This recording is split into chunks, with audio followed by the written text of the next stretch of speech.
বিকাল তো প্রায় হয়েই গেল, খুব খিদে পেয়েছে। কি খাওয়া যায়? হ্যাঁ, কেক বানাই। এই তো ফ্রিজে দুধও পেয়ে গেছি, ডেয়ারি মিল্কও পেয়ে গেছি। ও, এবার তো অরিও বিস্কুটও পেয়ে গেছি। কেকটা তাহলে বেশ ভালোই হবে। সব সরঞ্জামে যখন পেয়ে গেলাম, তো একে একে কেক বানানো শুরু করে দিই। কি করে কেক বানাতে হয় সেই রেসিপি তোমরা সবাই জানো, তাই আমি আলাদা করে আর কিছু বললাম না। তবে সব থেকে ইজি উপায় আজকে আমি কেকটা বানাচ্ছি।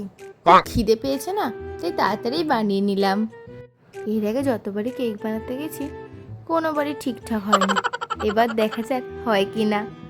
তো তোমাদের সাথে কথা বলতে বলতে তো কেকের ব্যাটারটাও রেডি হয়ে গেল। তোমরা আবার কেকের বাটিটা দেখে কেউ কিছু বলো না। কেকটা খেতে ভালো হলো কি না সেটাই সব থেকে বেশি ইম্পর্টেন্ট।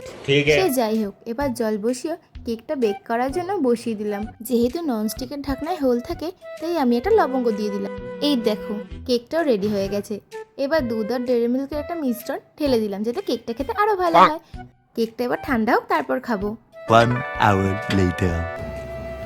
বাবা, মনা আবার কেক বানিয়েছে।